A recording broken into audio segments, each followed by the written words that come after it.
గొర్రె ఉంది. ఆ గొర్రె అంటే ఆ పేదవాడికి చాలా ఇష్టం, ప్రాణం.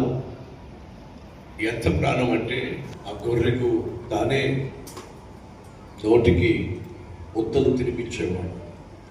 ఆ గొర్రె ఎప్పుడు కూడా తన కౌగిల్లోనే ఉండేది, అంత ప్రాణం. అలా చెప్తున్నప్పుడు దావీదుకు తన యవన ప్రాయంలో ఏ రీతిగా గొర్రెలను ప్రేమించాడో, ఏ విధంగా గొర్రెలను తన ఒడిలో తీసుకొని చక్కగా గడ్డి మేపించేవాడో, ఆ గొర్రె పిల్లను ఎలా హత్తుకునేవాడో, ఇవన్నీ దావీదుకు జ్ఞాపకానికి వచ్చి ఉంటాయి. ఎందుకంటే దావీదు ఒకప్పుడు గొర్రెల కాపరి, గొర్రెలు ప్రాణంగా ప్రేమించాడు. ఇదంతా చెప్తున్నప్పుడు దావీదుకు తన జీవితమే, తన గతమే జ్ఞాపకం వస్తావు. మరొకడున్నాడు ధనవంతుడు, తనకు చాలా గొర్రెలు ఉన్నాయి, గొడ్లు కూడా ఉన్నాయి.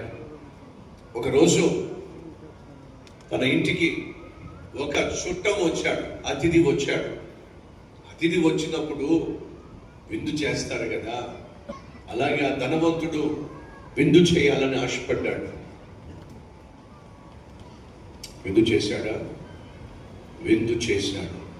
ఎలా చేశాడు? తన దగ్గర గొర్రెలు ఉన్నాయి కదా, తన దగ్గర గొడ్లు ఉన్నాయి కదా, ఆ గొడ్లలో నుండో గొర్రెలలో నుండో ఒక గొర్రెను తీసి వధించి తన ఇంటికి వచ్చినటువంటి అతిథికి వండించి విందు చేస్తే బాగుండేది. మరి ఏం చేశాడు? ఆ పేదోడు ఉన్నాడు చూసావా, ఆ పేదోడికి ఒకే ఒక్క గొర్రె ఉంది కదా, ఆ గొర్రెను అతను బాగుగా ప్రేమించాడు కదా, ఆ గొర్రె మీద ఈ ధనవంతుడు కన్నుపడింది.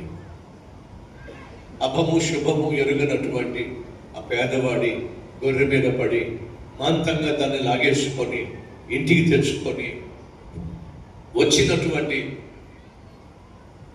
చుట్టానికి అతిథికి ఆ పేదవాడి గొర్రెనే వధించి విందు చేశాడు దావీదు. ఆ మాట అంటున్న వెంటనే దావీదుకు చాలా కోపం వచ్చింది. గట్టిగా అరిచేశాడు. అలా పేదవాడి గొర్రెను తీసుకొని తన ఇంటికి వచ్చినటువంటి అతిథికి వధించి వడ్డించిన ఆ ధనవంతుడు మరణపాత్రుడు, అతనికి మరణశిక్ష పడాల్సిందే. అంతేకాదు పేదవాడి గొర్రెను అన్యాయంగా తీసుకున్నాడు కాబట్టి 4 గొర్రెలు ఇవ్వాల్సిందే శాసనం చేసి పడేశాడు.